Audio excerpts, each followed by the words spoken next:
Ish. Now we're recording. Gotcha. What's buzzing, my cuts? What's up, Welcome to the boys? podcast. We have John, Dan, and me, Richard, and we are going to be talking about some weird shit that we found on the internet recently. To get us going, we've got Jontius. John, what kind of weird shit on the internet do you want to talk about today? Well, I want to talk about. Well, first off, I want to talk about the chupacabra and it's just like that whole goat sucking blood loss story. Um, and it's funny how they all come out of South America, which is also where they have traced back hundreds of years of genetic testing, which that goes all the way back to after the flee from Germany.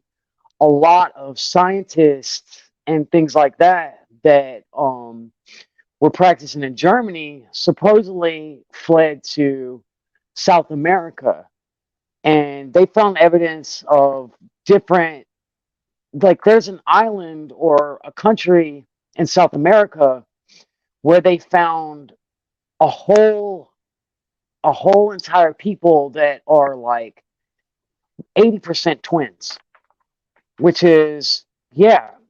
And That's when I that was, is absolutely fascinating, dude. How Nazis rule the so world on right, multiple levels. so Now, like that was something. Dan's going to chime in shortly after we get done with John's, I guess, grand Nazi conspiracy That's what I was going to and the ask, is if it South had to do with the American demons. Nazis.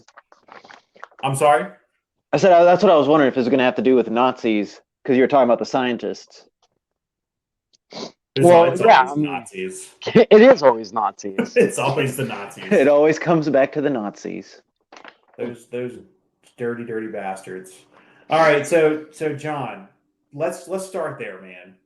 So Hitler's got this whole program running, right? America's like, nah, fuck you. The rest of the world tells them they're bastards. We get in this big fight. Some of you have heard of it, called World War II. And the Nazis come to I've heard a few America. things. And so what happens then, John? Well, like I was saying, a lot of these stories that you hear about these creatures and cryptids, they originate from South America, and which is kind of wild. That's where they think that this chupacabra originated from, and it moved towards our area. Which I don't know if it's one specific creature, if it's reproducing.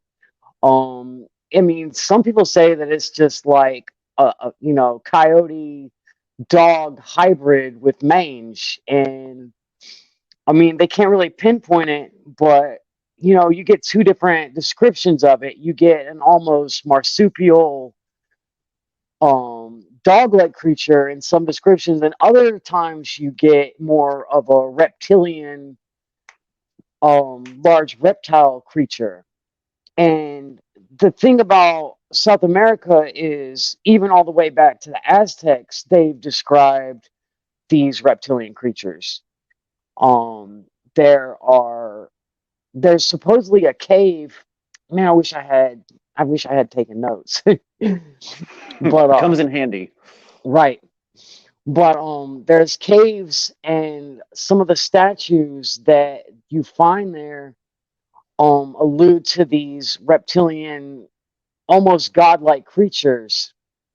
And even in other parts of the world, they describe them, and it goes all the way throughout time. That That's they pretty interesting that they have like reptilian artifacts, because what I know of the South American tribes is a lot of it is mammal based. You see a lot of like jaguars, Black Panther type situations that are floating around there. Um, so they have that, and that's something that I didn't know. But that's a cool fun fact to have in the back of my head. So I appreciate you bringing that up, man. right.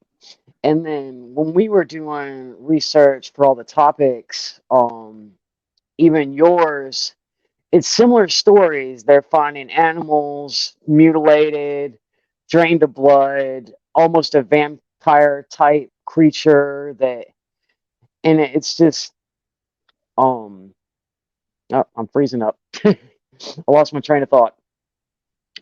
It's all good. It's a rough Yeah, draft, anyways. but like I was saying, even right now in Peru, they're talking about how they have these strange alien type creatures that they're finding. It's like an 18-hour boat trip to this area. Um, and yeah, I lost my train of thought. I'm sorry, That's all guys. right. So I had a question about that though. So were you saying that they were finding that in the caves? They were finding like drawings of it, of the cryptids, of the chupacabra? Um, well, man, I'm sorry. I'm not very prepared. I'm sorry, guys. It's all good. Yeah. I do know that when it comes to chupacabra, like you guys remember in the '90s, whenever it was making its way up to Florida is where it was going to start, and then on their way from there, and then just the sightings started going everywhere. And why is it always goats too? Like, what is the deal with the goats getting victimized here?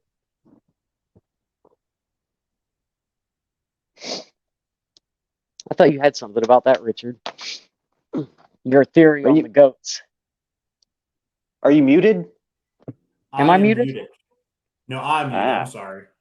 that's I didn't okay. want you guys hearing me typing and shit while I was looking some stuff up. Yeah, no, the reason goats get attacked so often is because the people who own goats are fucking weird.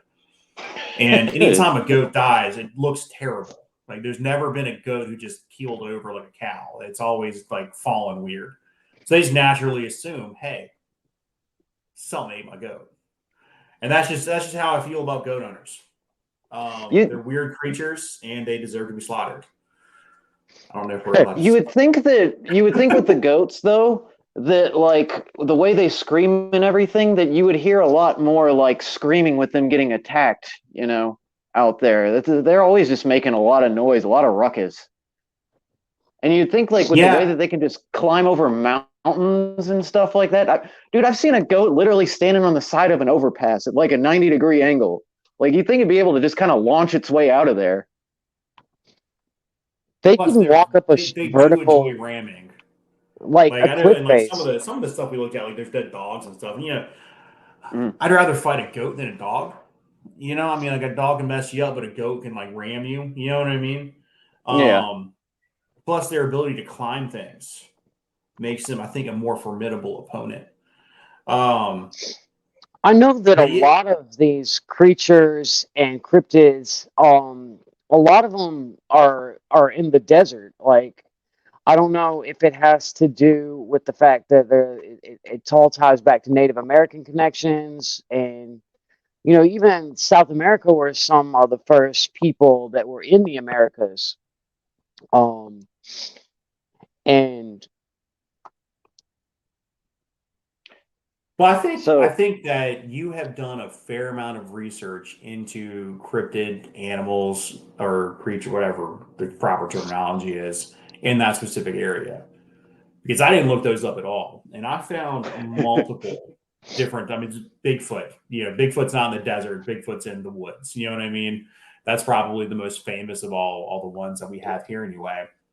Um, Now I know like the Bladesden Burrow beast in North Carolina. That's a swamp creature in the woods. Things like different environments that are out there. I think while a lot of the ones that you discussed do originate in the South America, lower southeast or southwest of the United States. Um, the areas in which these creatures tend to be seen or come from are ones that we're afraid of.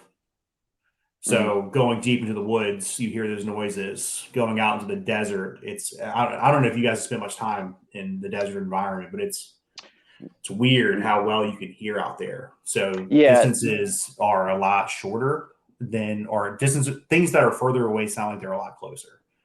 Um, I know in the short time I was in Texas, I walked up on a coyote going to the trash can, and it's real freaky. And in the off chance, Ramos, you hear this, I freaking love you, dude. But that scared the shit out of me and him. And we screamed like girls when that thing stood up. And I promise you, somebody a mile away heard us screaming like little girls just because there's nothing out there to stop the noise. And that's enough to freak you out, man. Especially when you look at the historical aspect of it, when people were moving west, like as the United States was expanding west, that was unknown territory. There's some people that were fighting tooth and nail for that land. Yeah, that's enough to freak you the fuck out, man. Now I personally, I wouldn't do that. I wouldn't spend any time in the desert, but those people choose to do that. And Well, as people are developing and they're moving more into these areas, I wonder if it's even like we're chasing these things that we've never seen before out of their homes. Because I know I was in where was I at? I was in Arizona. Cary one day, and big difference. we were in the middle of the city, and there was coyotes just running down the middle of the road. We're talking like we're in a developed area. Like coyotes are just big rats. Right. They're around everywhere. They've actually, that's become a common thing now, that coyotes are moving into the cities in urban areas, and they're just going like plummeting through trash and just probably taking people's dogs and cats, I'd imagine. Probably would try to move in and be pets themselves. They're gentrifying the rodent population. But running people away. There is a connection between the Bladenboro creature and the chupacabras. Like when we were looking into that, I noticed that similar stories of like the way that they look, being mistaken for a coyote with mange and sucking the blood of goats. It always comes back to the goats full circle. Like I said. Well, let's dive into that a little bit, actually, since I've got my notes here, John. Yeah. So the Bladensboro Beast in 1954 in a small town of Bladensboro, North Carolina. Over the course of 10 days, I'm sorry, I just had a kid walk past me, freaked me out. Give me just a minute. You're good, actually. We got a story later on for you. Talk about freaking out. So since it's just you and me, John, tell me more about this chupacabra. Like we're not in the same house. Right. Dude, my daughter, she's so scary. She is just the scariest little kid. Dude, she walks and you don't hear her. She's got like just ballerina feet, and she'll just show up at like my bed, like the foot of my bed. Hi, Daddy. Like, what are you doing? Stop. Well, I just think it's kind of odd. It's like when you're in the South, you're southern like Mexico, South America, Brazil, South of the border. Argentina, and all that. It's more reptilians. They describe like scales. They describe more like reptilian features. And then as you move north, it turns more into coyotes, canines, dogs. And then you move to the east and they describe it more as a big cat, or, you know what I'm saying? Like, it's crazy how the geography changes, but it's the same story. Actually, come to think of it, when it comes to the monster of Bladenboro, isn't that more of a feline related, cat related, Richard? So it is described as a cat with dog-like features. So over the course of like 10 days, I think it was eight or nine dogs were found mutilated, head ripped off. Some were shredded, things like that. Now there were a couple of different instances, and it's kind of a mystery as to what was there, because somebody did shoot like a 60-pound bobcat. That's a giant bobcat. That's massive. They're usually like what, 10 to 20 pounds? 20 pounds, 40 on the high end. Of course, 1954, there was a lot more area for them to, a lot more habitat. So I imagine them getting that big, it wasn't unheard of, but that was definitely still on the large end. It's an old cat. So what the beast was doing is the beast was killing the dogs, and in one case it was a rabbit, and it was leaving them there. And it was a sport kill, I guess would be the best way to describe it. It was killing just for fun. Right. Now, a couple of witnesses said they saw the beast. There was a woman who described seeing a panther, cougar, puma, which I'm not entirely sure what it is, but we're going to stick with the word cougar. Almost attacked her while she was heading out one night. And she was fortunate. She screamed. It took off. She made her way back inside. Now, the other sightings of this monster during this 10-day period, people described hearing a baby crying in the distance whenever there was one of these monster attacks. And that, to me, was probably one of the freakiest parts of all this. Now, the mayor did put out a proclamation saying, hey, there's a monster here. We need help. About 1,000 hunters showed up. Yep. Now, some of the people that were around back then described that as one of the crazier moments in their life, looking out to the woods and just seeing lanterns everywhere while they were searching for this monster. The bobcat was shot after about 6 days, and the mayor declared that was the end of the monster. It was over. Now, a couple days later, another allegedly somebody ran into a cougar, and they brought it back to their home, and they believe that was the beast. There are a couple of theories about this. One of them is the bobcat was it, but I think the most interesting one of all was the fact that the mayor could have made up the entire hoax. So this started on December 29th, the first call. Yeah, so on January 2nd, the mayor watched a movie in Charlotte about a cougar attack. And the mayor could have been doing a reverse Jaws, trying to get people into the town, trying to get them to spend money. And they really believe, there is a certain number of people that actually believe that he was the reason behind all of it. He and the sheriff were working in cahoots. They made a festival out of it, didn't they? Yes, that is an important detail. So they have capitalized on the Bladenboro Beast. There is a festival there every year. It's in the August time frame. It is something that my family and I will be going to next year. They have a very friendly beast who walks around and gives out candy. So I guess they're trying their best to rehabilitate the image of the beast that eats dogs' heads. Now, that is not the end of the Bladenboro Beast story. In 2008, there was a string of dog murders. Pit bulls, right? I'm so sorry. There were several pit bulls that were murdered. And about 60 goats were killed in the span of about 9 months. And this is in late 2007, early 2008. So in one town in Bolivia, there was 10 dogs, including 4 pit bulls, I believe, that were murdered. The creepiest of those stories was one in which a gentleman found his dog killed, picked him up, carried him somewhere else, and buried him. The next day, he woke up and the dog was back in the same spot. Now, they don't really have an answer for this. There was a small documentary done through Monster Quest on the History Channel. They did, however, I've lost completely where I'm at. This really is a lot harder than it sounds, isn't it? So you're talking about how they found the dog back where it was, which I do want to add, though, that with the pit bulls being eradicated, I'm sure there was a lot of babies' toes out there that were very thankful for that. Yes, yes, lots of the child population continued to increase instead of decrease. Town is saved. I declare. Okay. Jesus had come back to murder the pit bulls. We're already getting the flipper, Jesus. The most likely culprit in all this was cougars. So cougars in North Carolina have been, you guys have lived in the Eastern North Carolina region too. I've heard of stories of cougars out there. They're one of the high school's mascots, a cougar.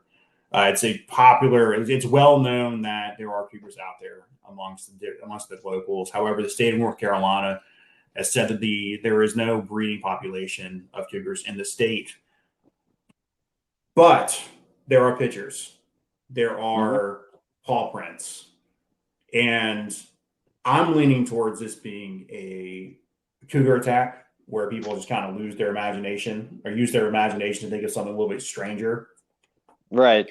I know in Tennessee in 2015 there were 6 sightings, including a hair sample taken and given to the state where there's no more cougars, but they happen to have photos and hair samples of it all. So that's ramblings of a madman.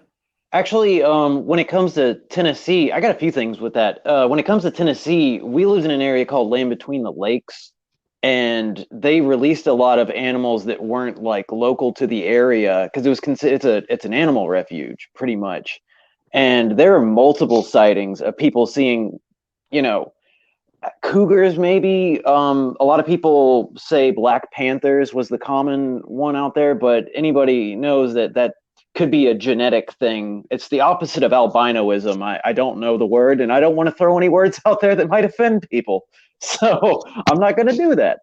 But even in the forest where we're all from, Croatan National Forest, I don't know if I need to be outing ourselves or whatever. We're not there anymore, but people have said they've seen things like that. I was going to bring it up later on, but it kind of fits in with this narrative right now. I asked a bunch of people on Facebook about things that they've experienced while out in the woods, and somebody mentioned that they've seen a larger than expected large cat out there in the woods.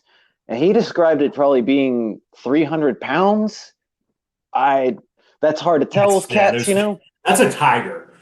Right. That's if you see a 300, that person was going to be eaten if they saw. I mean, yeah, cougars tend to be like with 150, 120 range. Yeah. Well, yeah. I will say though that like, I mean, the size could be a little off, but I do believe him about that because you remember, John, one time when we were having ourselves a little rumpus time back in the old sticks, we were driving back home, and once we got out past the highway, you know, we were going probably 75, and then we just had a big black blur run right in front of us. Now, right. I thought it was a bear, but that thing to move that fast in front of me going 75, I really don't think it would have been a bear. Bears usually top out about like 35 miles an hour. That thing was just a blur right in front of me, but it had the size of like a black bear. So yeah, I'm not sure if I ever told you guys a story or not. I ran into a bear one time leaving y'all's house. I don't remember the exact situation, but I know that I had been drinking and I knew that I couldn't drive, and so I started to walk. And I was walking down Highway 24, and I stopped by the kangaroo that before you leave the town we were in, heading into the town I was in. I stopped by the kangaroo. I got a couple of Gatorades, and I was walking like this. I was happy and I was drunk, and I was probably 2-3 miles into Highway 24, and I hear rumbling in the woods. I'm like, oh shit! I turn around, there's a bear. I was like, oh no! And in one swooping motion, I went like this and chunked a bottle of pink Gatorade at this bear and just started running. That's probably the fastest I've ever run a mile in my entire life. Right. Oh yeah. That was a fun night. And Well, I can only imagine like the people like driving past, because there were people that were just whizzing past me watching this dude just sprinting down. You know, like we were talking about the Land Between the Lakes, and they were notorious. Like they have a farm where they brought buffaloes. They have a buffalo range.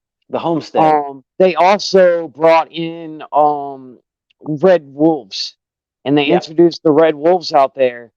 But they're notorious for and it's such a giant wildlife refuge, and supposedly they had brought in some large cats and released them out there. And as you know, like large cats have a 150 to 200 mile hunting ground. So you know what I'm saying, with Middle Tennessee being so close to the mountains, they may have, you know, wanted to return back to the mountains, migrated more towards this area. You never know how far they spread. You know what I'm saying? I think I've heard something before. Didn't they say, or didn't we see something that was talking about how they said that cougars, mountain lions were eradicated in the Appalachians for a while? Yeah, so Yeah. there is a subspecies of the mountain lion that is only it's only now anyway. The only known breeding population is in Florida. And Florida has actually done some of the conservation efforts there have actually been pretty beneficial to the cougars. To where now it's becoming a problem for humans. They've done a pretty good job with it. So good job, Florida. But yeah, they've changed their overpasses to where things can move past. But yeah, you can get cougar roadkill in Florida. Really? Yeah. Yeah, it Well, happens. the thing about them though is they're like more reclusive. They try to avoid people as much as possible. Plus, you have other large predators like the crocodiles and Pythons. alligators, and now Yeah, pythons. I wouldn't live in Florida. There's too many things that could eat you. It's just too easy Right. to disappear. Well, Monitor but the lizards. pythons, I mean, they can grow enormous out there because they're unchallenged. You Yep, know what I'm they're the saying? apex. Yeah. So you guys brought up an interesting point, and this is in my chicken scratch notes that I have about the Bladenboro thing. So the Bolivia attacks in 2008 in that same area from 1997 to 2006, there was a private zoo. It was called the Faircloth Zoo. Now, the owners did have a few legal battles here and there. It didn't seem like they were doing anything that was like corrupt or anything like that, but they did. Apparently, what they did is they would borrow exotic animals, and a legal dispute over, I guess, roughly a third of the zoo had been borrowed, and the owners wanted their animals back. Legal dispute led to the closing of the zoo in 2006. So some of the Mhm. locals do believe that that private zoo was like maybe they released a couple things they shouldn't have released, and they ended up out in the wild. What else are you gonna do with it? You know? Right. Well, I mean, it's Yeah, not well, just apparently there's some pretty strict regulations about having wild exotic animals. Well, I shouldn't say strict regulations. They monitor. Some people monitor the movements of some of those animals. well Florida to bring it back regulations. to Florida South regulations. America. There was never hippos in South America until what Escobar. was it? Pablo Escobar was bringing them over because he was a fan of a lot of these times. These rich people bring these exotic animals, and then when they become too much for them to handle, or they get arrested for illegal activities, they end up out in the wild. You just That there's just that's So, that's how the pythons got there in the first place in Florida. Is people just right. releasing them? I believe I heard at one time there was a county line, maybe Tallahassee, where the county is, where it was perfectly fine. Like the old thing where they used to, if you didn't want to have the kid, you drop them off at the fire station. It was the same way with your pythons in Florida. such a weird state. Right. It's a magical place. I would be so mad. Like if I was at a firefighter and I open up a bin and there's just a giant snake in there. Imagine being animal control. Like that's got to be the worst out there. Ah, gator, monitor lizard, My parrot. favorite is the Florida Man game. You Google your birth date and the word Florida Man, and whatever the headline is supposedly like. Hold on, let me do it real quick. Yeah, we'll just do a Florida man quest. All I right, think. so Go ahead. December of that year, Florida man. Florida man arrested with 1987 cold case. So apparently, somebody was viciously murdered. That was my Florida man story. Mine is Florida Man slapped with Big Mouth Billy Bass singing fish after argument with the police. John, you have your thing froze with the cheekiest smile ever. I just gotta say, I love it. There you go, you're back. I know my Florida man's. It was in November. A guy tried to rob a bank with a Pee Wee Herman mask on. That's amazing. Unsuccessful. Unsuccessful, by the way. I've scrolled down to story number 2. It's less depressing. Gotcha. Florida man claims bags of cocaine and meth found wrapped around his penis aren't his. I don't know how that got there. I mean, I don't think there's anything more elusive than the Florida Man cryptid. He is just responsible for some of the silliest crimes ever. Well, in my Reddit search of what's your weird local like ghost story, weird scary story, Florida Man has been mentioned at least 7 times. So the Florida Man is unmatched. The only difference between the Florida Man and Bigfoot is we have plenty of footage of Florida Man and his shenanigans. I He feel wants to like be out there. I feel like it's some kind of like spirit that possesses these people. You know what I'm saying? Because The spirit meth. It's the well, spirits. they tried to blame bath salts and Flocka and all Oh, that for the zombie, dude, the Florida man that zombie. was that was crazy. The It's the the But they bath national found salt food no of thing. drugs in Florida. his system. Yeah, Yeah, I'm there so were sorry. no What was drugs that? in I his missed it. system. I said it's the national food of Florida, meth. But yeah, with Yeah, what he's talking about, they tested that guy. He had nothing in his system. He was just crazy.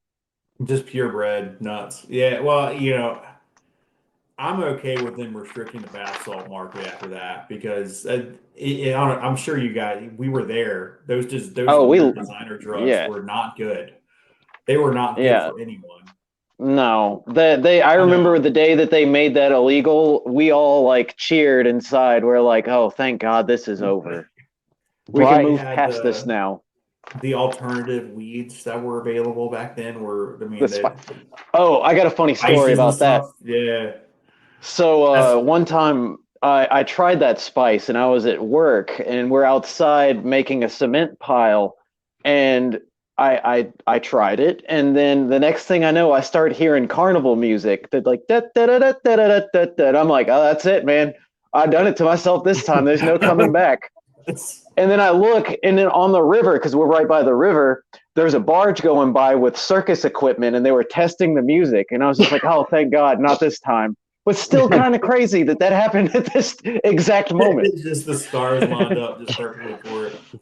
Man, that's probably the only time like the new drug scare was actually right.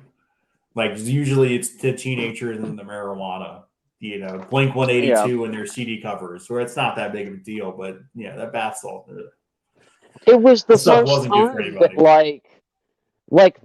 the stories of the people on the drug were more insane than the drug itself. Like the things that people were doing, people aren't supposed to be awake for that long. You know what I'm No, Mm-mm. not at all. I remember a guy. I don't. It wasn't the bath salt stuff, but it was one of those weird alternatives, and he started screaming about purple monkeys, and he ran away. Purple I don't know what monkeys. happened to him. I haven't seen him on. I'm sure he's on social media. I can look him up, but I was like, I don't He's need to be a part of that. And I just we moved on with my survived life. it. We don't need to go back. Yeah, it's So I interesting do stuff. to bring everything back full circle with what we're talking about, the Bladenboro monster and Chupacabra. One thing that I keep seeing in common with this, the goats, like I said, sucking the blood. What's really going on here? What's the correlation? Are we to believe that there's animal vampires out there too? Do they go by the same rules and standards as normal vampires? I think Well, it's any, more likely that we have animal vampires than we have people vampires. There are instances in nature of animals that do require blood. I know with mosquitoes, they need it to make their eggs and whatnot. Does that maybe the chupacabra has to drink the blood to lay the eggs? I don't know. Do these rules like of nature apply to these cryptids? I'm not really sure. I wonder if it's just like the reason there's no blood is because of the massive wounds that these fangs on these creatures inflict on these on the dogs and the goats and the chickens. Yeah, chickens, they're in there too. Which I understand that. I mean, if I had giant Yeah, fangs, I would just be chomping down on a chicken chickens myself. notoriously have a lot of blood. Yeah, it reminds me of that movie, the Stephen King's The Night Flyer. You ever seen that movie? I have Oh not seen the Night yeah. Flyer. So he instead of having like the typical he's flying a plane around and that's how he gets into his vampire shenanigans. He's flying a little Cessna plane around, but instead of having the two typical fangs, he's just got one giant one, and they just find like a big hole in people's necks and whatnot. So he actually, yeah, like he has a legit like insect mouth. Right. where he's just like, Yeah. all right, I gotcha. Piercing, sucking. Here we go. Oh, that's terrifying. Yeah, Stephen Oh, King, yeah. man. That guy, there's something wrong with that guy. Right. Well, with the Um, chupacabra, they say that it has one giant fang like that, and it pokes it in there, and then it sucks the blood out through almost like Does it it's have a almost Cessna license? it does not. Okay. I it's gotcha. missing its last 2 hours before it can get something about the pilots keep I passing just out think or it's something like crazy that, and you know, what I mean, you go south of the border, and it's like even with the aliens that they're talking about now in Peru. I mean, they're supposedly like a reptilian with like glowing yellow eyes, and they have armor on. But everyone that's described them say that they fly around in the air and go from place to place, and they're like, see, one of the bodies that was recovered, all of like from the neck up was completely removed, like something had cleanly peeled The the skin. entire face. Yeah, Yeah. like I've been everything. It's waiting all for this story, by the way. so like one person said that it looked like somebody that was attacked by piranhas. But one of the locals that described it said that they peeled the entire face off, and then there was a 15-year-old girl that was kidnapped. She was recovered, and she said that they had tried to cut her throat and peel her. And she's the one though that I showed you the picture of that who was holding the phone up, showing that they're saying that it's miners with jetpacks. Minor So attacks. That's such a horrible thing to experience at such illegal an early mining in age. South America with jetpacks. I mean, have you ever seen what the jungle looks like? And there's no way that they're flying around on jetpacks. Not to mention, it There's doesn't make any sense. Like miners go down, jetpacks go up. Those are two different worlds. They wouldn't need to know how to do that. That makes no sense. Why is this a thing? I'm I just mean, I'm upset that if there are jetpacks, that these South American miners have them and I don't. right. I Miner, feel like I am better off than the average South American miner. miner They're privilege, Living in saying the man. country that I live in, you know what I mean? Like I feel like America should have that kind of stuff. And not, when you know they what I mean? It's ask just them about to give a description, they're like, "Have you seen Spider-Man?" It's like Green Goblin. And that was their description of what these creatures look like flying around. And they can turn invisible. That they was can What kind another turn of thing. invisible. They eat the top half of your face, skin only though. Oh So no, I don't know like that they're like they Cartman just call running them around. face They can't. peelers. I they're don't Just know just that peeling they're the face? eating them. They're just peeling Oh, the face off. that's the other part of that I heard is that they think like the alien part of it, because we're forgetting about the alien part of it. There's aliens is the other side of this, besides the illegal jetpack miners, is they're saying they're face stealing aliens that are doing this, the ones that are flying in the clouds. And where's the flying part coming from this anyways? Like what kind of Looney Tune shit is going on down here? With any kind of reptilian culture, even the ones that they say that have infiltrated government in the White House, they say that they're not really the person that they're portraying, that they're wearing a mask. So if they are peeling faces off, maybe they found a way to attach these faces to their own face so they can hide in government. Like Face Off.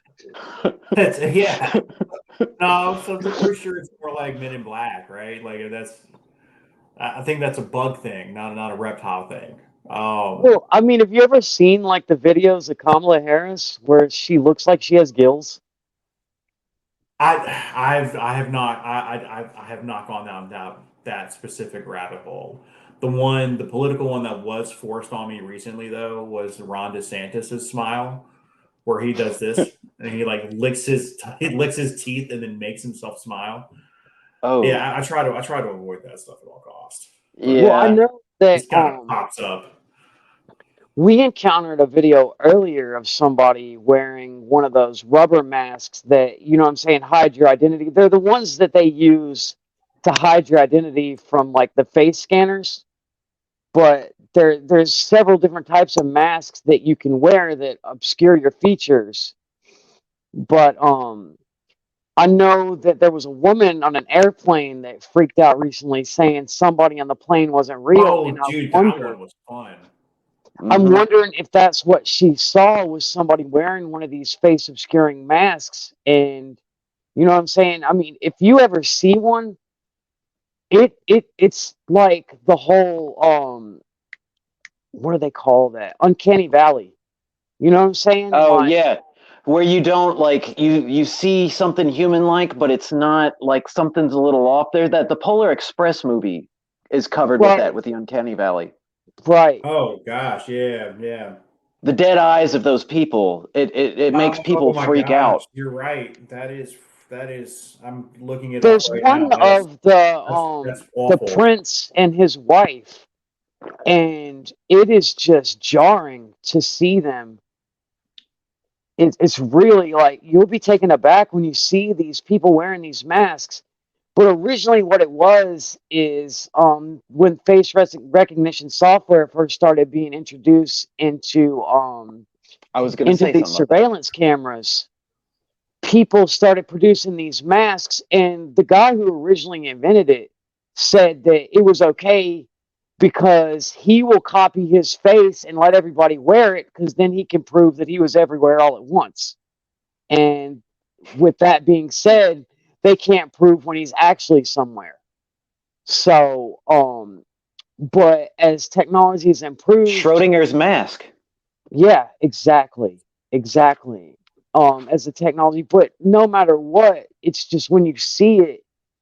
I mean, the people like there's no articulation in their face, and it's so like jarring to see like their facial expressions because their smile, their laugh, all that stuff. All you see is like the mask curl back and teeth. Like it's ew, it's Can disgusting. Yeah, it's unsettling. It really is. It looks like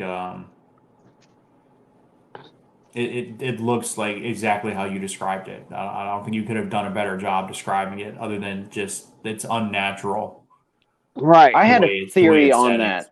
I had a theory on that like from like a pragmatist kind of scenario that like is it possible that since we're talking about Peru anyways that this could be the cartels punishing people that are trying to like disrupt their shenanigans. Now, you mentioned piranhas earlier, I was thinking. I know that piranhas don't typically just eat a whole face off like that unless they're starved. Is it possible that they're keeping some piranhas in a tank or something like that, and anybody that gets a little froggy or tries to tell the government about what's going on, just dunk their head under there to these starving piranhas? Well, my thing That is is terrifying. What a the horrible idea. video that they showed of the victim. I mean, the rigor mortis hadn't even set up in the body yet. It Fresh, was fully still, fresh. yeah, and his skull was completely bleached white. Yep. Like there was no muscle, no meat, no tissue at all. It was just, you know what I mean, still attached at the spinal cord, but there was nothing at all. That's And something that along the lines like that would take like a surgeon like kind of perfection to do that, or it could have been aliens. I'm very sure it's not illegal miners with jetpacks though, unless they like right. somehow with their powerful force of taking off into the jungle blew the guy's face off. He was just so impressed with their mining tactics. It does sound like a great alien gun. Like the face, like if Yeah. you Well, were to show me like this isn't the first time that they I know there was a crash a couple decades ago, and an alien, they said that the smell was just like it was almost like sulfur. That's what they said, and that like it was perched against the wall, and these children came across it, these little girls. And the one girl said that when she made eye contact with it, it was like staring into her, and it wasn't talking, but she said that it was communicating to her that it was hurt and it needed help. And shortly after, the military moved in and took the alien to the hospital. And it said people were running out. It was making people sick, the smell. And the mother of the children said that even after the alien had been gone for several weeks, they could still smell that smell in the area. You know, And like, that's a common thing that I've noticed with all of these cryptids that we've been looking up is there's always a smell involved, and it's usually like a sulfuric smell. That's just the devil. That's that's what what I they was say. wondering. Yeah, like a lot of it ties back to religion in a way. And I don't know where you stand spiritually. I don't know where I stand spiritually, but Oh, like that. I know exactly where I stand spiritually, and I'm not going to get into that. But I do have a Uh, fun fact about the guy who wrote the Bible, or the King James version of the Bible. The King James, who gave us all the King James version of the Bible, he was the guy that Guy Fawkes tried to blow up, and so the anonymous mask. in Parliament. Remember the 5th of November. Yeah, That came. They tried to kill him with that one. yeah. He also wrote a book called Demonology after a group of witches tried to murder his fiance. And he personally took part in their witch trial. He was convinced that this one woman was a witch after she had been tortured. She confessed to being a witch. So he wrote Whatever a gets book. you to stop. Well, yeah, right. Yeah, just go ahead, light me on fire. It's just terrible. But yeah, so he wrote this book called Demonology, which is an actual practical guide to witch hunting. And he tries to get people to think of, okay, is this person confessing because they're under torture, or is this person confessing because they're crazy, or is this person actually a witch? That's not how it gets used, though. It like sparks like multiple witch hunts, and it's okay because hey, the king said it's cool to kill the witches. We're good, right? Yeah, that's a fun fact for you. I've You got a know, slightly fun fact. go ahead. Um, I was in a COVID lockdown one time with this guy who, on his home visit, he had gotten a copy of some kind of Santa Morta spell casting and a couple other things, how to make signs and symbols. What a weird thing And just to happen across. right, and one of the guys that was in the room with us, he kept like telling people some of the things that the guy was doing wrong in the program. So the guy wanted him to shut up. So he drew a symbol that symbolized lockjaw, and he put the seal of ball on it, right? And he put it inside the guy's shoe. And that morning, that guy put his shoes on, and he started just stomping his feet and moving back and forth. And he's like, "Mm." And he was like making all these crazy faces. He pulls his shoe off, and he pulls the sole of his shoe out, and he finds the symbol inside of his boot, and he throws it across the room, and he's like, "You motherfucker, you put a spell on me. I couldn't talk." It's And I was wild. just like, but this same guy, he was, when he returned from the home visit, like I said, at first they had him separate from everybody else, and he was in this apartment. And when he was in there, he had brought back some candles and some other things, and he did a ritual in this apartment. And as we like filter through, and you know what I mean, they switch people out. Inadvertently, I had ended up with two other guys in that apartment. And one day they had to go to the medical building. I was in there by myself, and the lamps and lights started flickering on and off and stuff like that. And the TV was coming on and off. And it almost felt like there was just something in there like, get the fuck out of this. You know what I'm saying? And it was frightening. It was like this dark, dark energy. And needless to say, shortly after we were finally released and we all started mingling again, he had told me, he was like, "Oh, you were in apartment 2B?" I was like, "Yeah." He was like, "Yeah, I did a dark ritual in there." And it just, all the hair on my everything just stood up, and I was like, man, I knew I felt something dark in there. So And I after had that, several other residents who would go into that apartment when they would come out of quarantine, they'd be like, man, that fucking apartment's haunted. You know what I'm saying? Or they would have a similar story to just being creeped out in there. I had something like that happen to me. I didn't deal with an actual witch. It sounds like you came across like either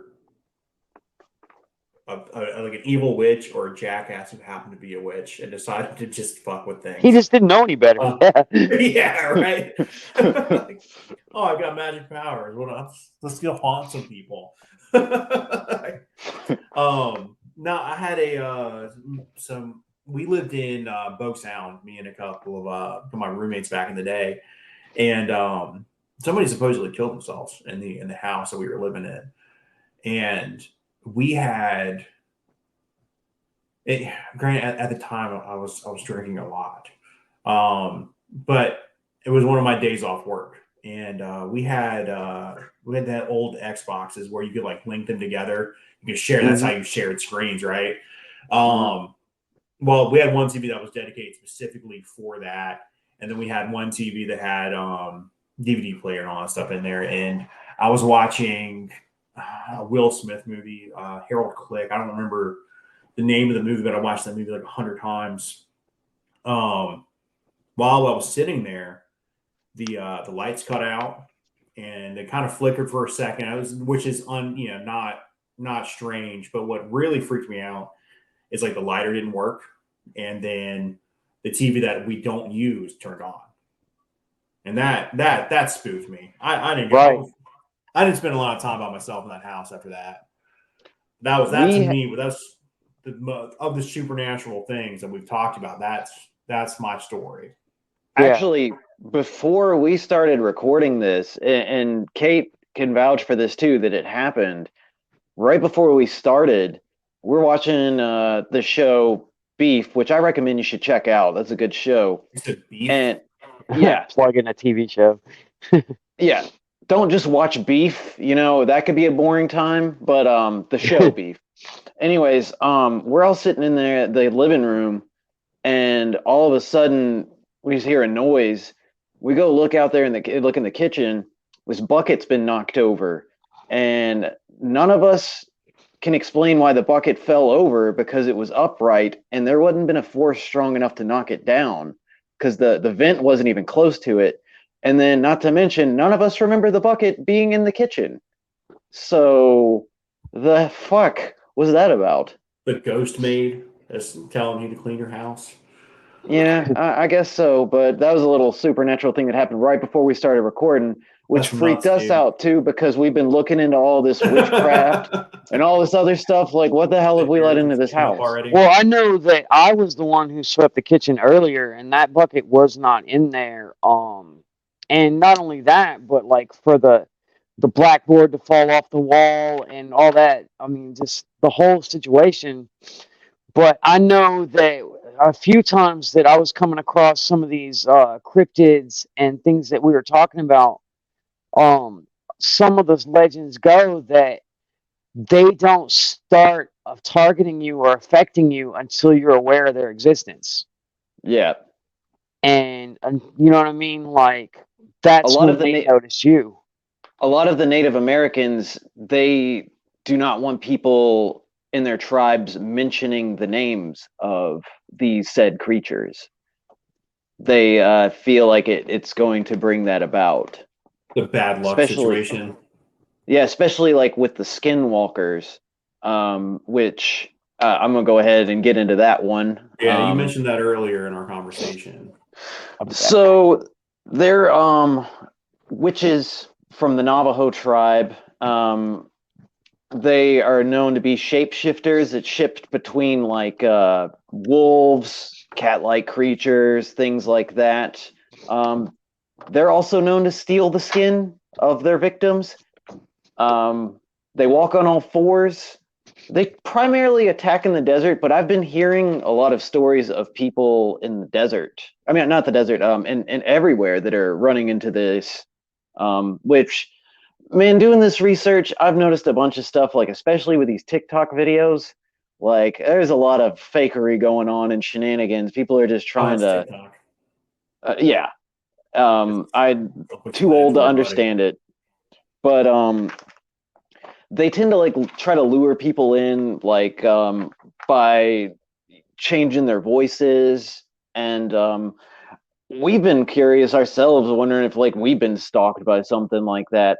We've had a couple instances outside at night where, and maybe because like we have a homeless in camp like down the road a little bit that got broken up. Maybe they're campers out there, but like they make they've been like we've been hearing noises out there, and then we had an instance where like someone literally just we heard a hello in like a very generic kind of way. That's hi. It was the middle of the night too. I'm still here, by the way. I just turned my camera off. But Okay. You're good, dude. But anyways, like last night, I heard the sound of somebody like running either like an electric chainsaw or a leaf blower at like 3 a.m. You What remember a that terrible time? thing to run. Do you remember that one night? You're still not on the screen. yeah, I turned the camera off. I had to step out for a second, but so one night it was 3 o'clock in the morning, and I had a second pack of cigarettes that was in my truck, and I decided I was going to go out to my truck and get them. Right. So I go out to my truck, and like I said, it's between 3 and 3:30 in the morning, and I started hearing a rustling in the edge line of the woods right by where we live near the highway. And that's when I heard a woman's voice like, hello, I was just telling him hello. about that. And at first I was startled. I was like, oh, no, no, no, no. And I started like looking around and stuff like that. I did not see anyone out there. It was almost like a disembodied voice, but like You couldn't it tell where seemed it to was be coming getting from. right. You couldn't. It seemed to be coming from one side of me, and then it would be coming from the other. And not only that, it sounded close, and then it would sound far away, and it just was really disorienting. Well, That's terrifying. you remember there was also that instance where like, because I'm the biggest skeptic when it comes to this kind of stuff. Like I'm trying to explain everything, like, like hearing that hello, it's like, it's just feral pigs, nothing to worry about, nothing to Feral see pigs. here. But like I had a one night I'm out there and I hear like a glass bottle break. I mean, we live kind of near the highway, but there's woods in between it. It didn't sound like it was on the highway. And next thing I know, I hear a bottle, like you got a security light down the road a little bit, and I hear a bottle roll across the ground as if it was like something was trying to get my attention. Now that's something that happens a lot with these skinwalkers is they try to do things like that to lure you into the woods because I guess they have some rules that they have to follow, some standards and practices, but they won't come after you. You have to go to them. And one thing that, again, people smell sulfur, and then the Wendigo is a very similar story too. That's another one that I got into. The Wendigo also goes with the Native Americans. It's with the Algonquin. I probably butchered that language. First Nations people. Theirs is a demonic shapeshifter that formerly was a human that has consumed flesh of another human. They typically have tattered lips. Their lips are missing around their teeth. They have sunken in eyes. I'm looking at my notes here. Yeah. So none of that sounds good at all. They were part of the tribe, and then before they turned into this monster, once they ate their family, they're pretty much just like in like modern terms, they got canceled. They were canceled from their tribe, but they'll go a long time without eating, and they say that like when they taste human flesh, that's all they crave after that, and that's what turns them into these monsters. And I wondered, like, they say like one way to handle it, the only way to handle it is to kill it with fire. That's the best way to handle them. But I'm wondering, since we're talking about olden days, if like nervous ticks, like biting your nails or anything like that, could have been mistaken as somebody as a Wendigo, and they just straight up shunned them from their tribes or even hunted them down and killed them. Well, I they know did there's that. They did that with witches exactly. in England. You know, they did it in America too. You know, it's not that's not a far fetched thought process at all.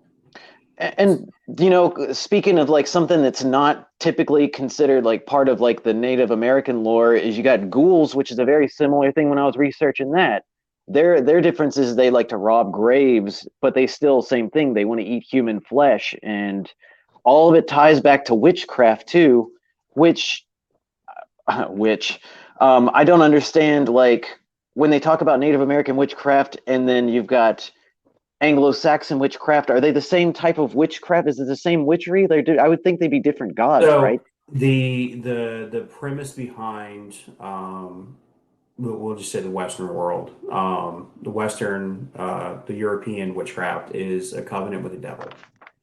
Hmm. That's the key difference there. It's predominantly women, because I believe with the rationale is women They burn are quicker. they're more frequently have enough time to gossip. And so women, when one woman gets a covenant with the devil, talks to her girlfriends, and then witchcraft spreads. Chatty Cathy's. Now on in the Native American side of things, that is a more natural manipulation, I would think. And I don't know enough about Well, it's First not Nations just Native Indians. Americans, even Yeah, serial killers like Jeffrey Dahmer and Ted Bundy said they Taste for consumed some flesh. of their victims. And I know one of the last murders that Ted Bundy committed, he was running like a rabid animal in a frat in a sorority house, and he had bitten one of the crazy girl's story I've nipples heard. off. He was biting her flesh and stuff like that, and they said that he was just ravenous at that point. Like, so I mean, maybe it's true. Once you get a taste for human flesh, it turns you into some kind of other. You know what I mean? Well, isn't there like a brain disorder that comes from like eating human meat, like kind of similar to what mad cow disease was with cows? Right. I've It heard causes that. Now seizures and convulsions. the only Acting ravenous. confirmation I have on that is from the movie The Book of Eli, where the people were shaking. You could tell they were Mm, cannibals because they were shaking. That's the mm, only thing I know about it. I gotcha. Now, in terms of serial killers, dude, the scariest one, because I know the scariest one I've come across and heard about is a guy named Israel Keys. Have you heard of that dude? Mm-mm. That dude is a monster. John, you frozen? John's Yeah, I good. was looking Okay. up. It's called Kuru. It's a brain disease caused by cannibalism, and it causes convulsions and shakes. Yeah, it's Dude, typical with the tribal people too. And that's something else that comes back with all these cryptids is it seems like it all ties back to a bit of tribalism. Like a lot of these folklore come back to that time in our existence as humans.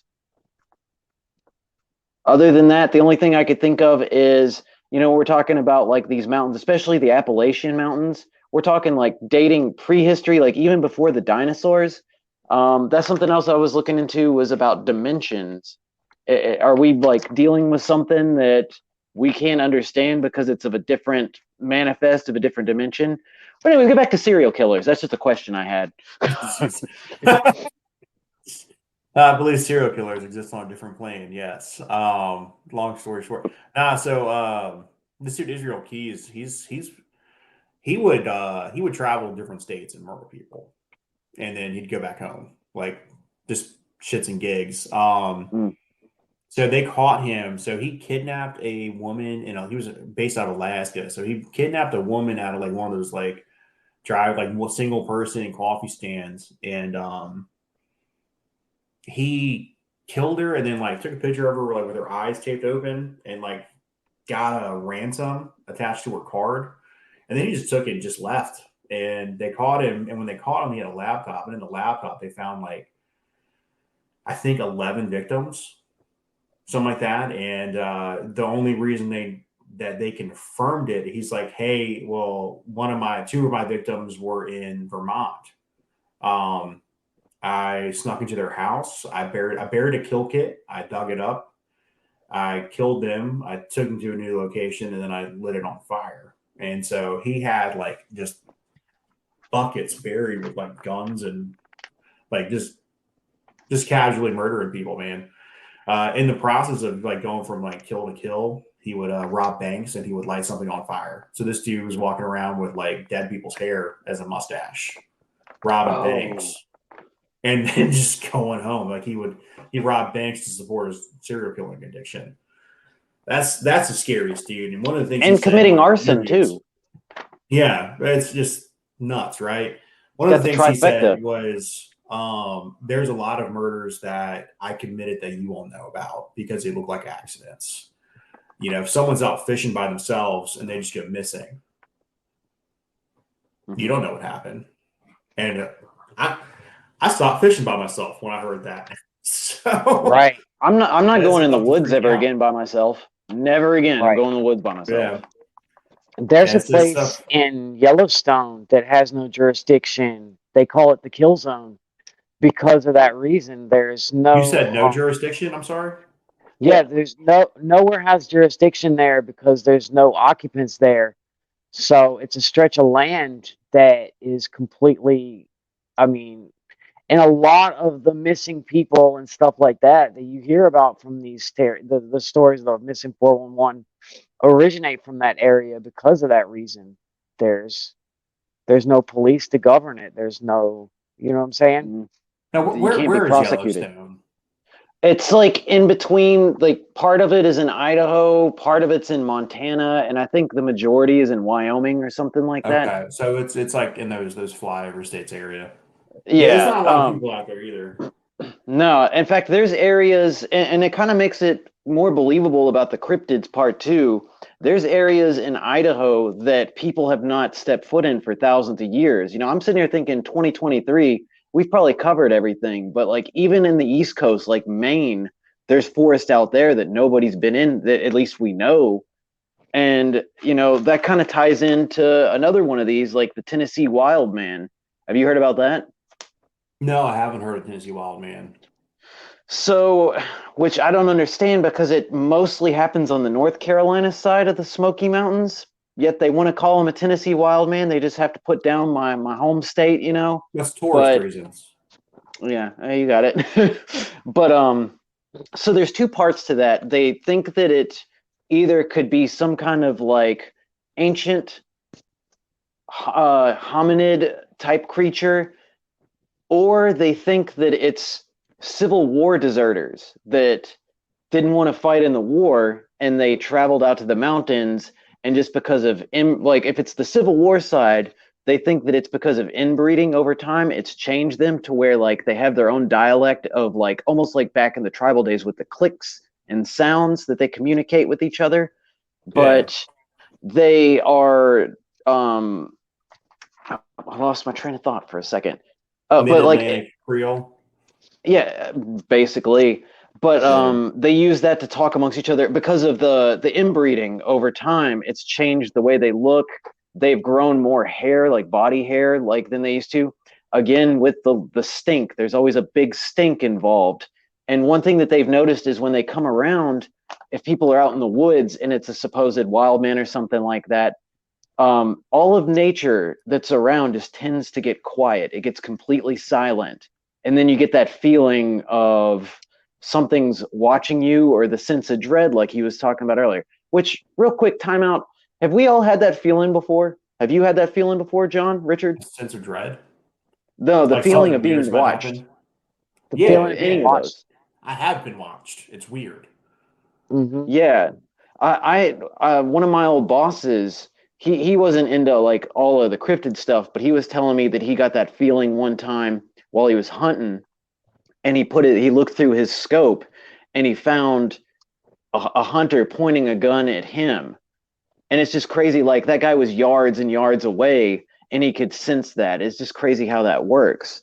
But back on topic with the wild man, people get that feeling and they get that smell around them. Nature stops making nature quits being nature, and they just there's been instances they think a lot of the missing 411 could be that as well, especially when it comes to children. The Tennessee wild man has a tendency to want to steal children and women.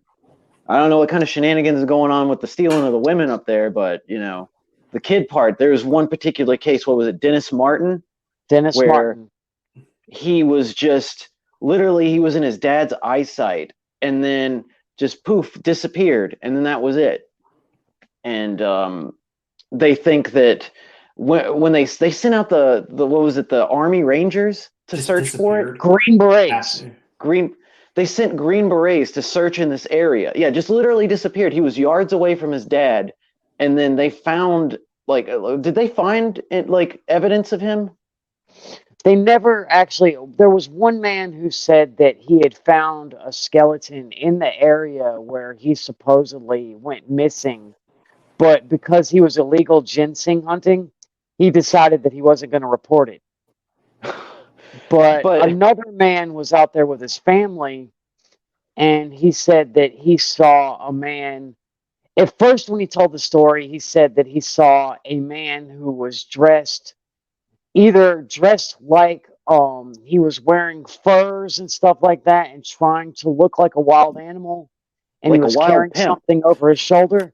But then he tells it again later on, and he says that he just looked disheveled and he looked like he had been interrupted by something. Well, if you're living in the woods covered in fur, someone walks up on you, bro, you're interrupted. Right. Yeah, Your whole life's been changed. but they sent the Green Berets, and they did the search for a little while, and then they were just like, well, case closed, nothing else here, and they didn't want to search anymore. And for like ever since then, they were like, what's going on? Why did you guys just stop the search like mid search and just give up and just say that it's closed? There's nothing else to see here. Move along.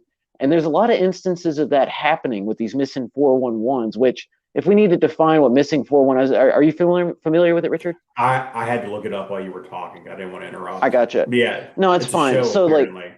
well, it's a book series, and they cover a specific topic. A lot of people that go missing, they get found either dead or alive.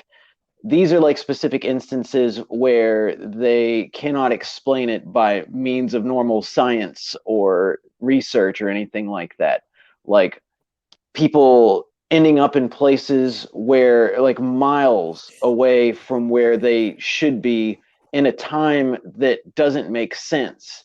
And stories of like some of these kids, like one instance was a kid said that he was afraid of the cows, the tiny cows, and it's like there were no cows around, and there's no such thing as tiny cows, which they're starting to wonder if maybe it had been picked up by something or carried. And something with the Dennis Martin case, that's one thing they were talking about, is like with the Tennessee wild man, he's supposed to be like supernatural predator or of some sort that can move through the trees and through the mountains faster than anyone else can. They found one kid. He was 200 feet up the cliff face, and when they found his clothes, You said up Yeah. the cliff face? Okay. yeah, he was only 3 years old. That's Yeah. nuts, There's dude. no way he could have made it up there. You know what I'm saying? And there's just no explanation. They'll find people like 60 miles from where they started out at, and only in like a 24 to 48 hours time. And they always Yeah. find them without any shoes on. Like that's the clincher. Like they'll find them without any shoes on, but their feet won't have any scratches or anything like that.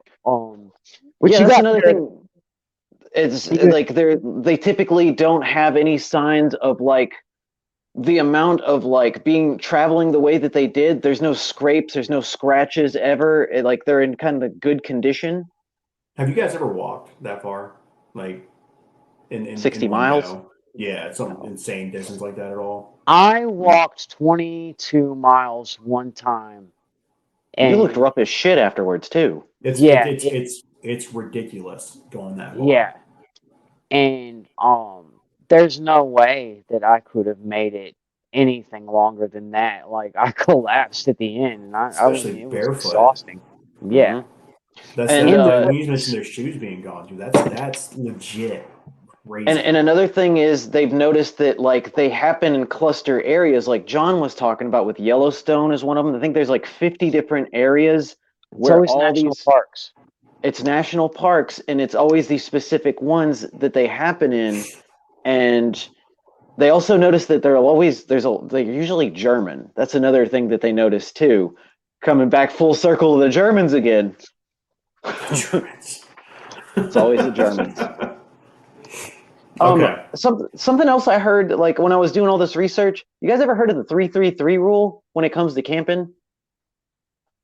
No. I'm sure I have. Could you say that? Explain it to me. So it like when it was like, and this was just a basic Google search. I wasn't even looking into the whole cryptid shit.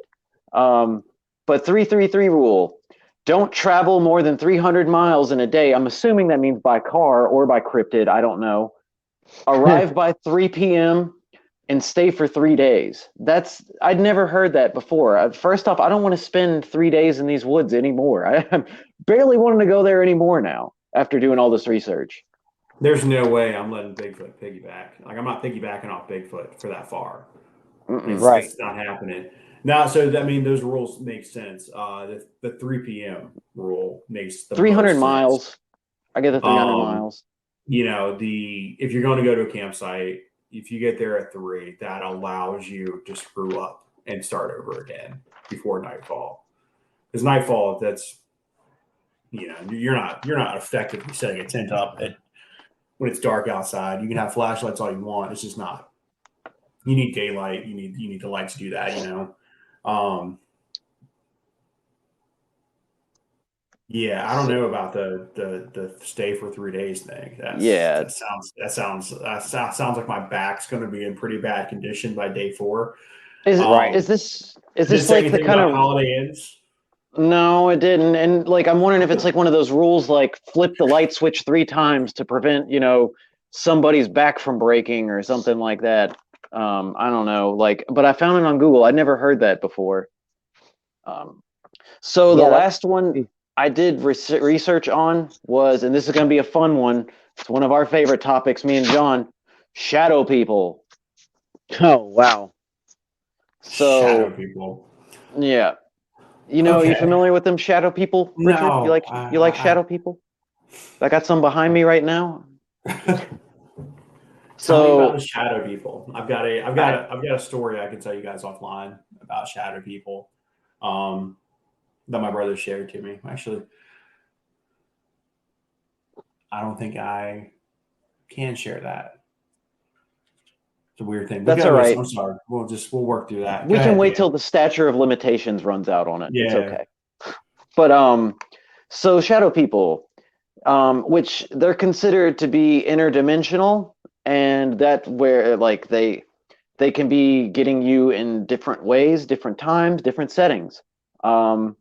They are known to be in the woods, but people see them in buildings. And of course, where I typically see them is in my own home on the bed or the couch while I'm having sleep paralysis. It's Sounds the like you're worst. schizophrenic, dude.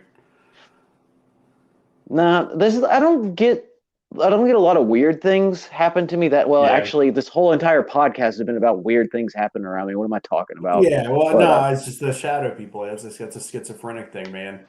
People say that. People see that. Like you might want to get tested, dude. I don't typically, when I get sleep paralysis more often than not, I don't get it as much as I used to. Actually, when I mostly got it was a couple of girlfriends when they lived with me that had issue like dealings with the occult and stuff like that. They're the ones that kind of brought about the shadow people. But I do get sleep paralysis from time to They're the time. ones who brought about the shadow people. Yeah, I've met several of your girlfriends, man. They don't strike me as the witches. Well, The witchiest. there was one time I dated a girl and she said that she was being followed by a demon, And that was one of the times I encountered it. I had sleep paralysis that night while we were talking on the phone. I fell asleep and I felt like somebody was in my room trying to like get inside of me. It's freaking Oh And out. yeah. yeah, it freaked me out really bad. There was another time, it was right after Dan had moved out. I was living by myself for a little while and I had kind of fallen asleep, but not really. I wasn't all the way asleep, but I couldn't move. And I kept seeing flashes of light like somebody was taking pictures of me. And I would try to look out of my peripheral and it looked like somebody was standing in the doorway trying to get in the door. And it just like I remember like it stuck with me for a long time. Like I slept on the couch after that forever because I was just like, man, I didn't want to be in that room.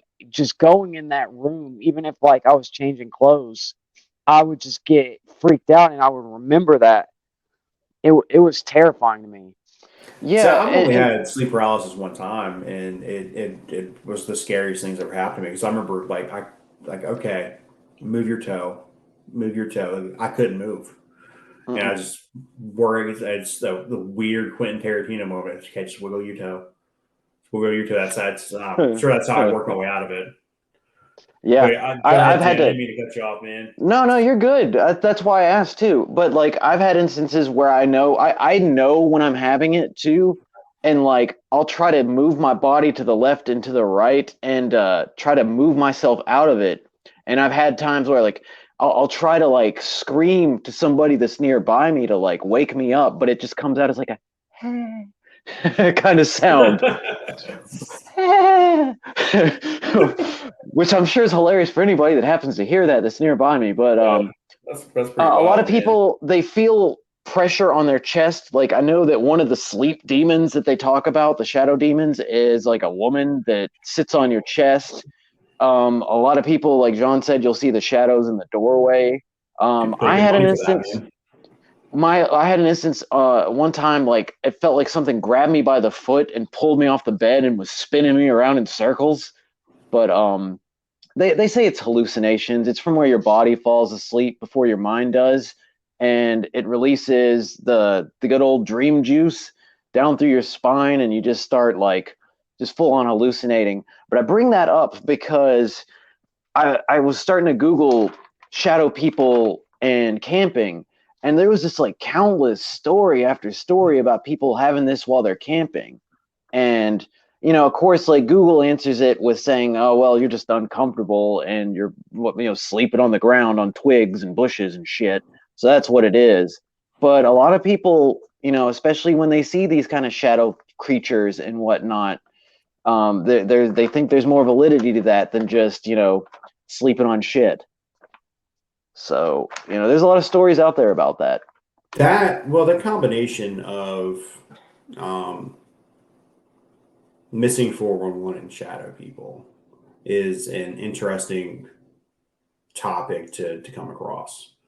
And I think that it would be worthwhile for us to look into overlaps on that. Like, okay, so we know missing 411, there's already information there. There's some research somebody did, right?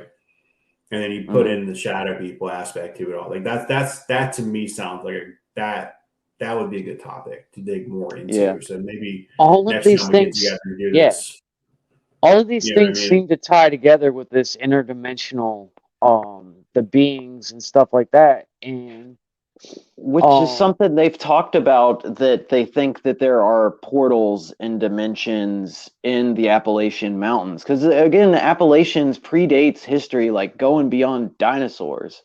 And it's kind of made me so wonder. Have you guys something seen the that I main? ran I'm sorry. across is was it Aleister Crowley, which he wasn't a Satanist, he was a magic practicer, right? Prac- And Practitioner? Was No. Alistair yeah, who? Aleister Aleister Crowley. Crowley. So he said that in one of his rituals he came across an interdimensional being and he drew a picture of it. And when you look at the picture of the being that he drew, it looks exactly like what the gray aliens that people describe nowadays are, and they're wondering if maybe like these things that people are seeing now, these things they're encountering, are from another dimension. Like maybe another dimension has been opened up and they're coming into our world. Interdimensional beings. You know, Someone's uh, got to turn the frogs gay.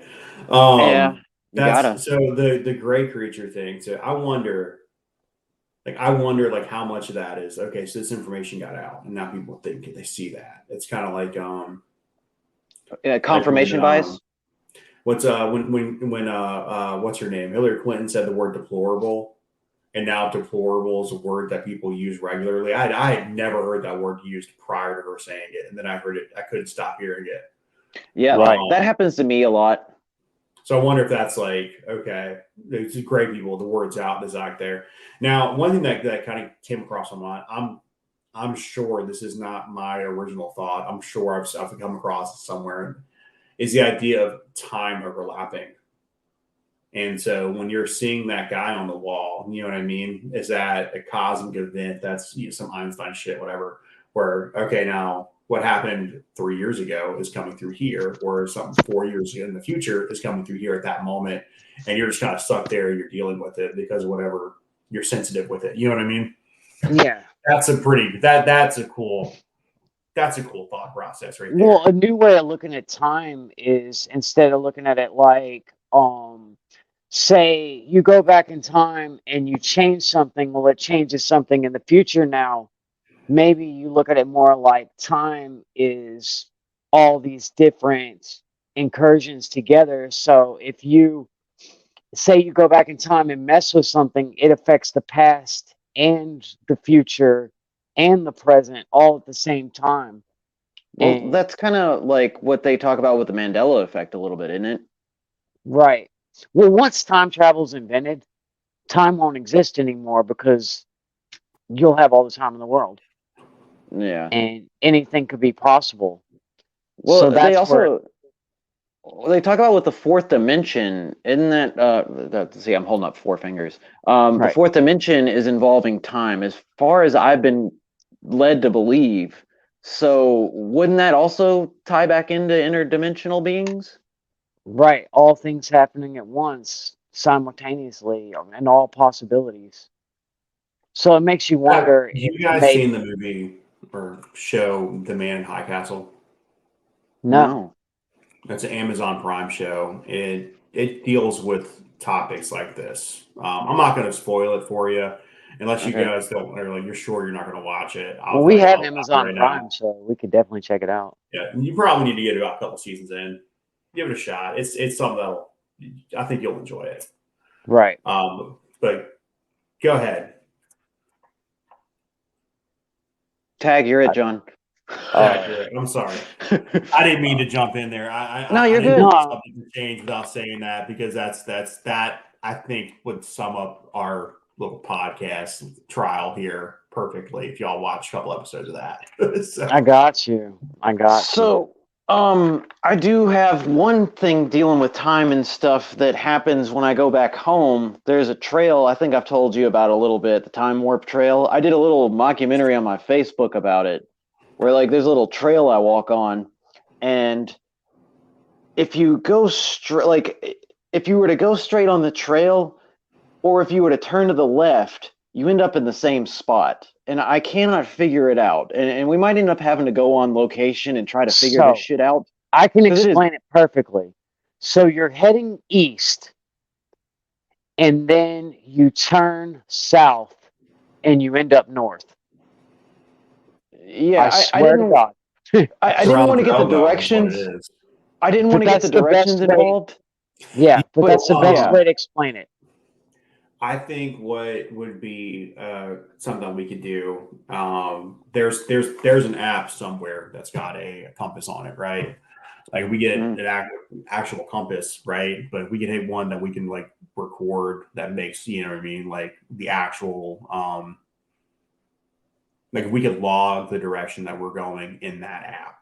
I think that would be pretty cool to go, okay, well, this is what we did, this is how we ended up here.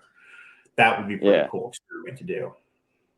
The best Yeah, thing that we could do is just head down the trail and film it. But I don't feel like it would do it justice because um just like from where you start, the direction you go and where you end up is just it's like it's an experience that you're just gonna have to live, Richard. You know what I'm saying? Yeah, well, I I try not to go back there as often as I can, but I still Right. float down there every once in a while. So that's something we might have to work out. Maybe next time you guys go down to see the girls or something. I just want an Yeah. explanation because, like, if you go straight or if you go to the left, you end up in the same spot. And I even, with the people I was asking about all their experiences and whatnot, he calls it the honey hole. He was like, "Oh yeah, that's prime real estate for all these deer and stuff that I tend to hunt and animals out there."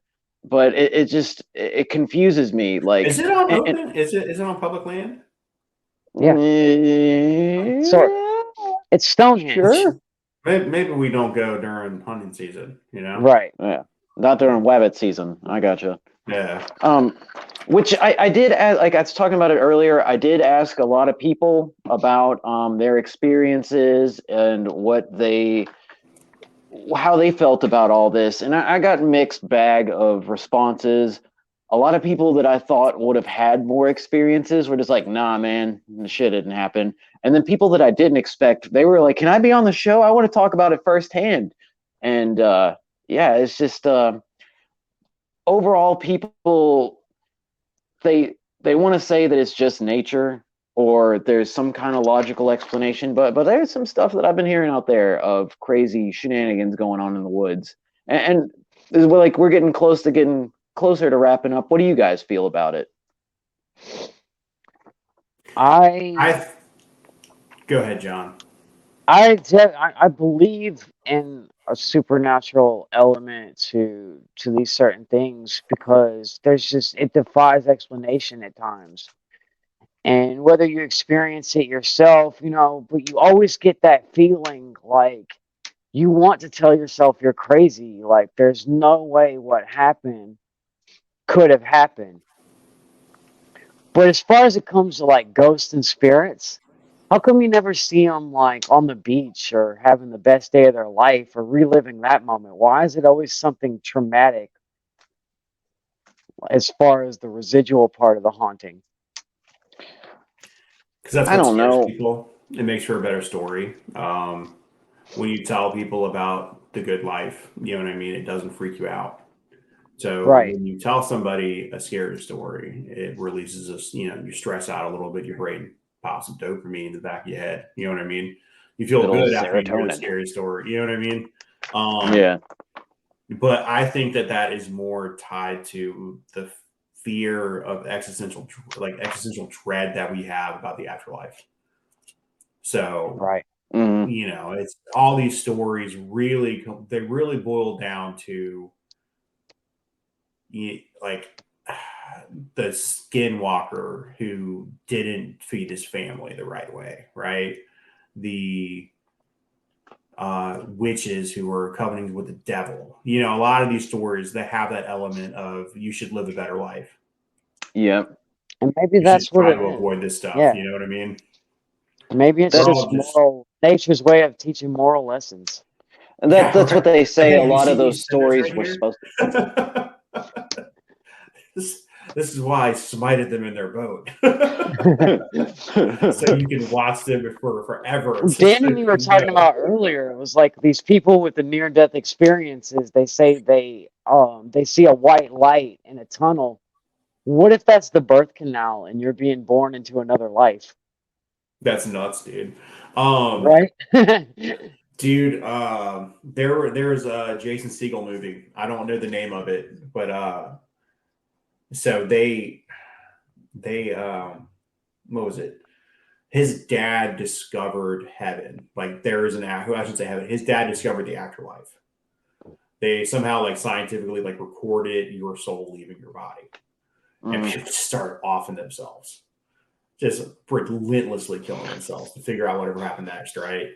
And there's in the movie there's like videos like you're going into the next life, and when what is you're going through your life or fixing your mistakes. It was crazy. It was pretty nuts. Oh, that is nuts. So maybe it's that, Um, when it comes But to the our idea, modern, go I'm ahead, sorry, I've got something very dark right now. I got to get out. So like, go for it. so when you die, you're seeing that tunnel, right? Like that's you're going out the birth canal, and then all of a sudden you come back, dude. Is that a dead baby? Is that what that is? Are we killing babies here, dude? With everything else that I've read so far, I wouldn't be surprised at this point. I do wonder though, like, how does all this fit into our modern times? Like, is this like maybe coming back to like the cartels and stuff? Is there stuff going on? People doing stuff in the woods that they don't want to be found out, and is that what's going on? I mean, could it be some Looney Tune shit that's just going on with people with like squirrels and mirrors? You know what I mean? There will always be space for people who to do things that is outside of the socially accepted normal, doing weird stuff. That's always going to happen. There's always going to be a space for that, and I think that's where a lot of these stories come from. And then again, some of it's some of it really is mental health issues, like the Slender Man, the little girls that like went on like killed their best friend or whatever. That started with like a schizophrenia, 4chan you know what I post. mean? Yeah. They One thing I believed do. that was real. Go ahead. Yeah, they did. No.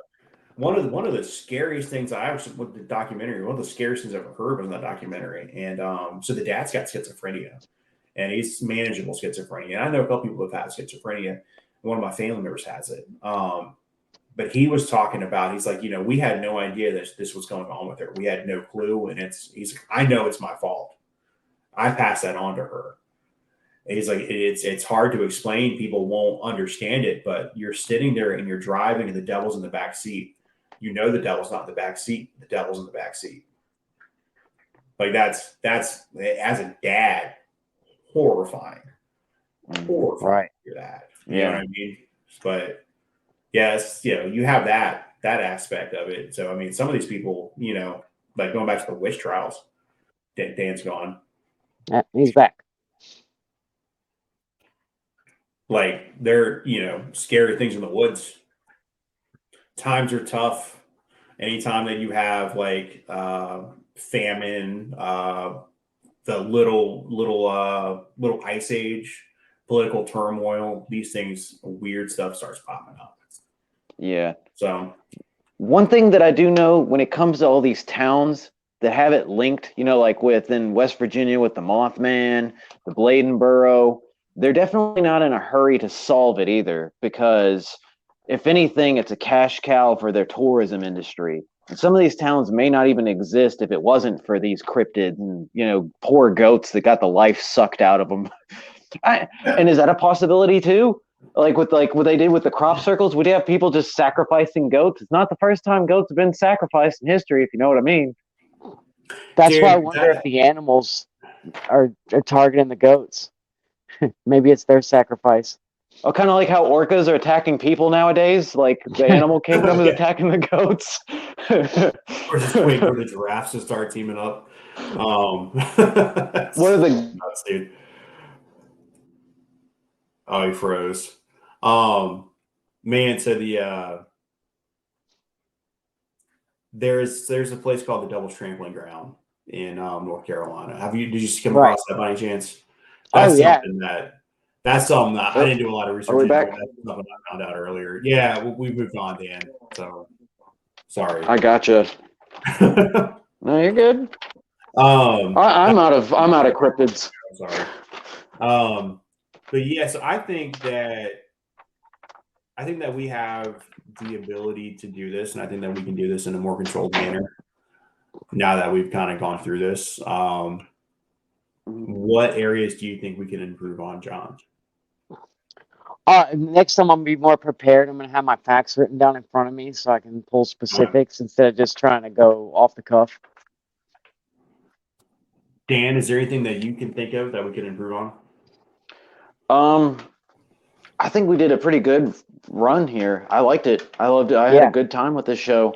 I like John was saying, I just like if I got a topic, I want to do more research. I want to pick a direction for my hair to go and stick with it. I like that you're back into long hair Dan mode. Are you writing emo songs anytime in the near future? Oh, every Oh yeah, I song I got it write is too. emo. Every song. My hair There's is actually wild, Richard. yeah. We Wild. You we need got to the come up hat. with a name. I just made DRJ. I Oh think man, really? DJR. Because I was looking at stuff like the feral comedians. I was like, I come Feral up with a whole comedians. bunch of names last Yeah, night. I just put Yeah, our initials on there. So yeah, whatever you got, put it together. Like I'm gonna put a it's not list like I together. cemented anything, huh? I'm gonna put a list together, and maybe next time Okay. we'll workshop a few. But yeah, I had a great time. It was a little. I felt towards like about 15 minutes into it, we kind of just figured it out and we got in sync. I like it. I'm Yeah, I having a started good working time. there. I Right. want to do this again. Okay. So I think that we should. Well, Dan, I would like for you to screenshot some of that weird stuff. You know, I just scrolled down your Facebook profile. I'm not going to find it. You've got too much shit on there. You need to spend time on Reddit or something.